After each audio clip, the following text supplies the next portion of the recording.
kami dari kelompok 7 PKP pada kesempatan kali ini akan memperkenalkan anggota kelompok masing-masing terlebih dahulu. Perkenalkan, nama saya Adif Kurniawan dengan nomor induk mahasiswa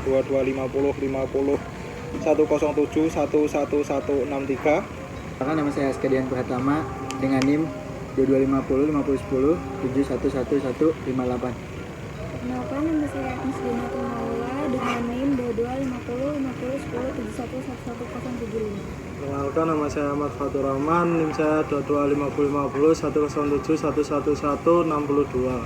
Perkenalkan, nama saya Fari Rafid dengan NIM 225050 1111172.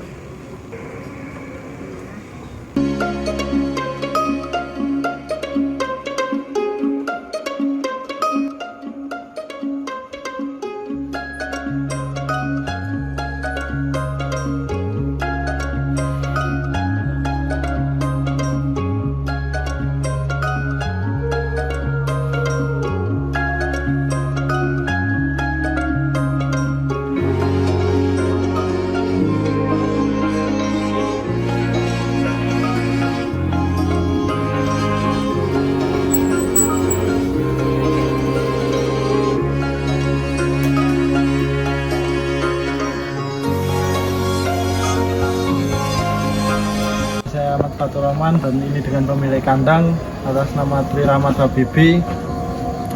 Saya izin melakukan penyuluhan di kandang. Oh boleh mas? Monggo, tidak apa-apa. Sebelumnya Pak, saya dari mahasiswa UB, nama saya Farhan, lalu Mas siapa? Mas Awan.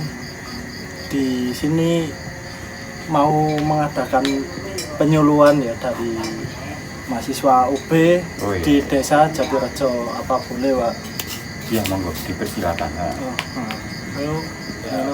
Ya dikarenakan gini Pak, dari kemarin itu kan ada bapak-bapak sama ibu-ibu peternak yang sudah kami wawancara. Iya. Nah, itu katanya kotorannya tuh mengganggu warga pun gitu. terganggu ya. Makanya ini dari kami inisiatif untuk memberikan penyuluhan agar limbahnya itu dapat dijadikan pupuk cair Pak. Panjenengan mengizinkan nggih? Tidak apa-apa, lebih bagus itu mas. Iya.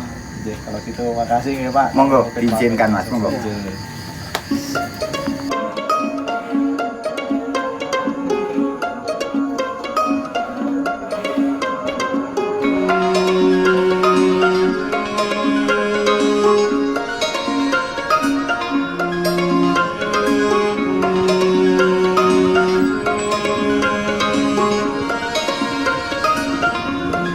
Baik, selamat sore Bapak-bapak serta Ibu-ibu sekalian.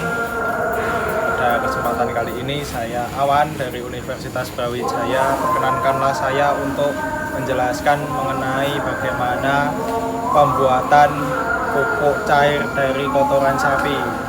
Seperti yang sudah saya dapat datanya bersama-sama bahwa pada desa Jatirejo ini banyak warga yang memiliki keluhan bahwa kotoran sapi mengganggu aktivitas warga, baik itu dari baunya ataupun dari pembuangan limbahnya.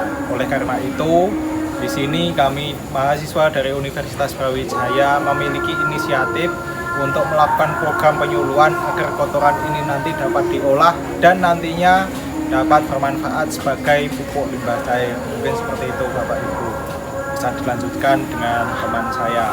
Lalu di sini kita siapkan bahan seperti kotoran sapi 8 kilo, lalu ada sekam padi 2 kilo, yang ketiga molasses sebanyak 0,25 liter, yang keempat air secukupnya, dan yang kelima kita siapkan dekomposer sebanyak 0,25 kilo.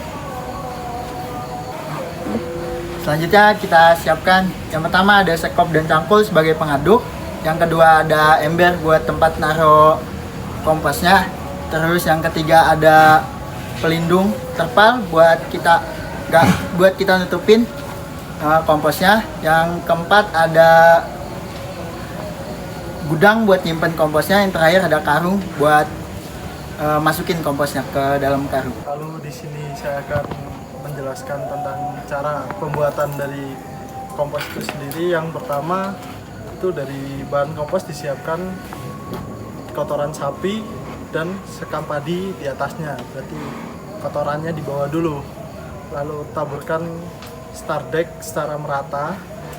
Lalu yang ketiga itu molasses diencerkan dan disiram merata di atas adukan.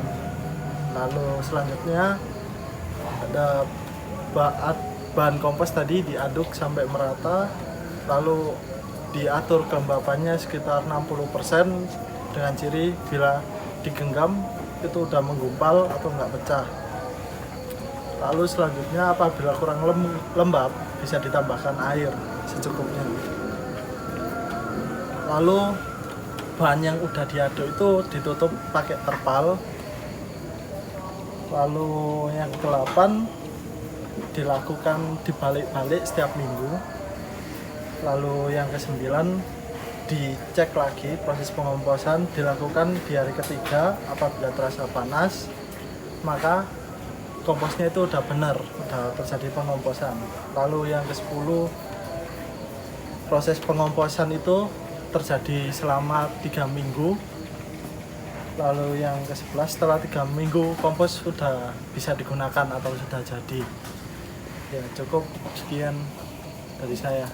Melakukan pembuatan, maka kita akan mengevaluasi kompos yang baik itu seperti apa. Jadi kompos yang baik itu adalah kompos yang berwarna coklat kehitaman. Yang kedua itu mengeluarkan aroma yang tidak menyengat, namun mengeluarkan aroma seperti bau tanah atau bau pupuk humus. Kemudian ada pun seperti ketika dipegang itu dia akan cepat hancur, namun ketika dikepal dia akan mengeras. Oke, ini untuk yang kemarin dibikin ya, udah sekitar 2 mingguan ya, Mas? Ya, 2 minggu. 2 minggu, 3 minggu. Ini sebenarnya udah lumayan sih, udah agak berhasil lah hitungannya. Kalau seharusnya ini warnanya akan jadinya lebih gelap lagi daripada ini, tapi ini agak kurang gelap ya. Lalu gimana Mas? Lalu ini tuh dari indikator keberhasilan sebenarnya apa yang sudah Bapak Ibu buat itu udah betul sebenarnya. Akan tetapi jika dihitung dari indikator keberhasilan kan ada 3 nggih. Ada 3. Itu ada 3 tuh yang pertama warnanya hitam. Alhamdulillah ini cukup hitam namun nggak hitam-hitam banget. Masuk ke kategori berhasil. Lalu yang kedua itu baunya seperti humus hutan.